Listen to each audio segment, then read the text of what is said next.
This is going to be a quick tutorial on how to work with I2C devices using the RPiSoC and LINX. I'm going to assume that you've already gone through the first few videos that cover getting your RPiSoC set up, getting all the software on your computer, and familiarizing yourself with the structure of LINX VIs. I'm also going to assume that you have a good idea of how I2C communication works. If you haven't worked with it before, check online. There's lots of really good resources for learning about it. Now, the device we're going to be talking to is an SRF08. I have the data sheet here, and I'll refer to it throughout the video, but you might want to give it a look before we get into things, just so you know how the Ranger works. Now, for our hardware schematic, I've got the diagram right here. Pretty simple. You need to power the device with +5 volts and ground, and then you put a bypass capacitor in between just to clean up the power. You'll have SDA and SCL pulled up to 5 volts by these 1.8K resistors. I'm using about 2K resistors. The value shouldn't matter that much as long as you're pretty close. Now, the port they go to is going to depend on how you've configured your RPiSoC. The default API doesn't necessarily come with an I2C device, so you might have to add one to yours. I'm not going to cover that here, but I will at least cover how to check which pins it's on if you don't know. So if you open up the API project in PiSoC Creator and you go to this PiSoC to Pi CYDWR file, and you open that, it's going to open in a tab that looks like this, with the chip on the left and a list of pins on the right. We're going to look for SDA and SCL, which for me they're down at the bottom, and I've mapped them to port 12 pin 6 and 12 pin 7. You can see I've got my rangefinder wired up over here. I've got the bypass capacitor connecting power and ground, pull-up resistors going from power to both SDA and SCL. And then over on my RPiSoC, I've got power and ground going to the plus and minus on port 12, and then SDA and SCL going to port 12 pins 6 and 7. Once we've got the hardware all set, we can start creating our VI. So we're going to go to LabVIEW, create a blank VI.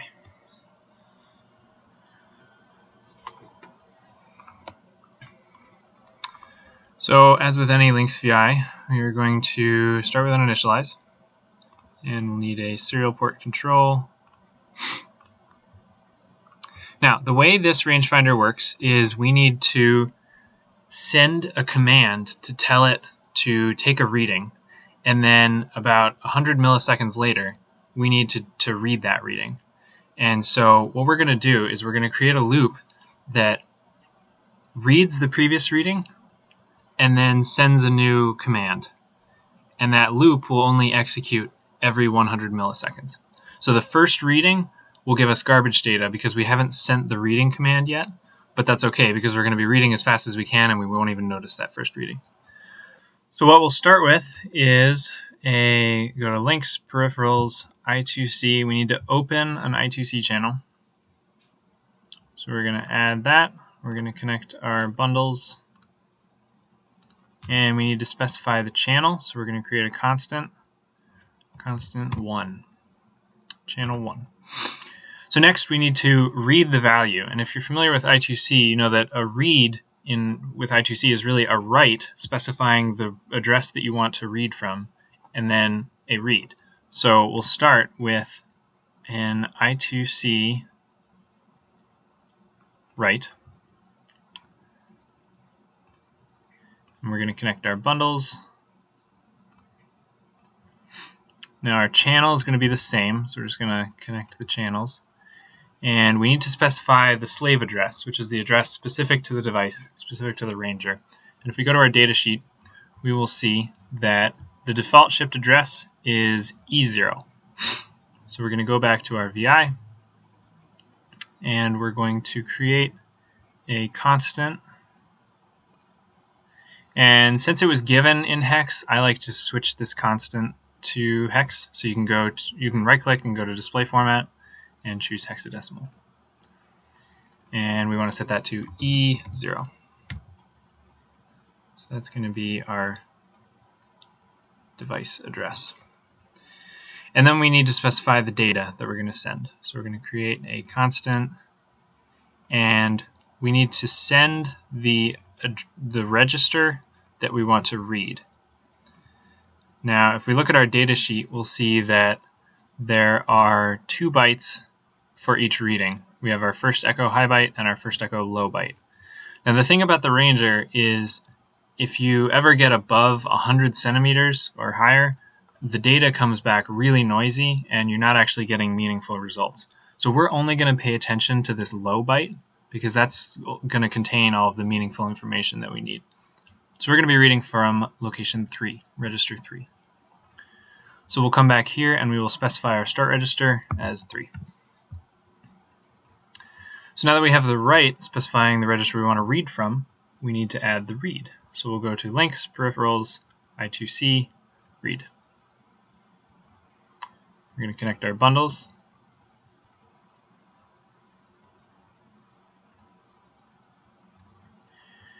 The slave address is the same, so we'll just connect that to the same constant. I2C channel is the same, so connect it to the same channel. We need to specify how many bytes we want to read, so we'll create a constant there, and we just want to read 1 byte. We want to read that low byte.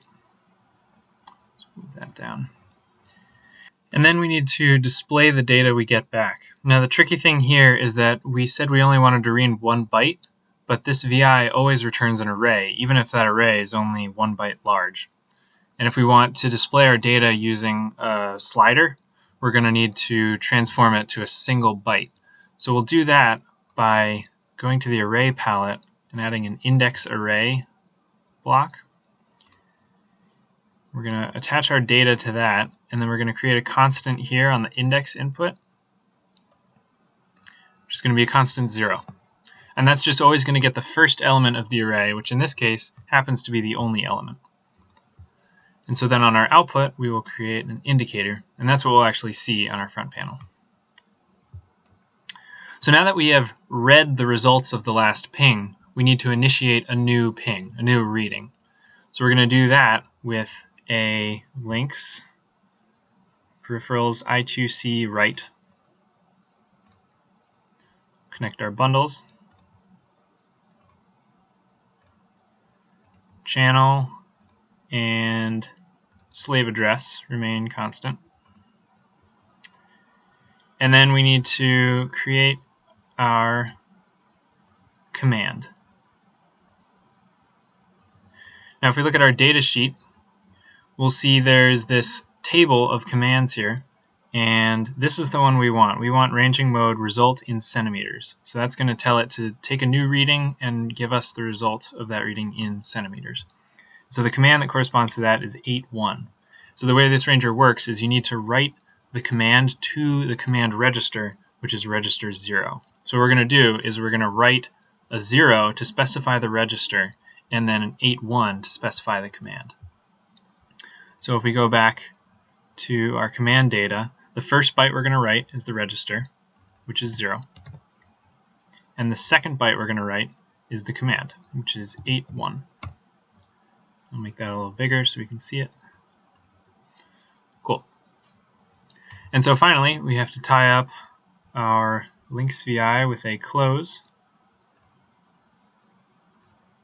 Connect the bundles. Alright, and we want it to take continuous readings, not just a single reading. So we're going to add a while loop around all of the reads and writes.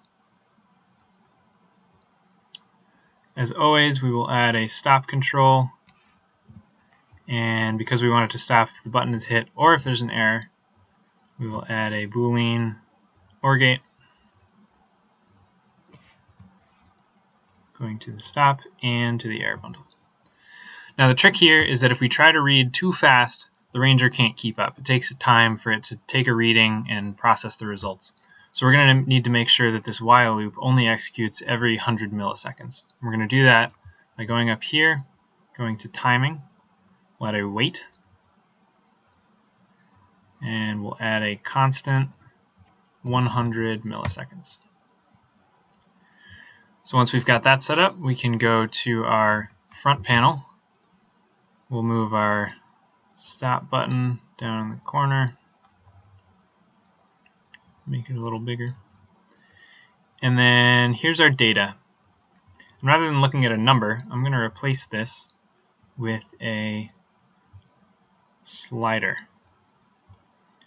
I'm going to make it a little bigger. And we should get meaningful results up to maybe 100 centimeters. So we'll set this to 100. And once we set the COM port to our RPiSoC, we should be able to hit run. And after a few seconds, we should see data. And so now you can see it's probably reading my ceiling right now, but it's so far away the data is a little noisy. If I bring my hand here over the ranger, you can see the data. As I move my hand up, range gets higher and lower.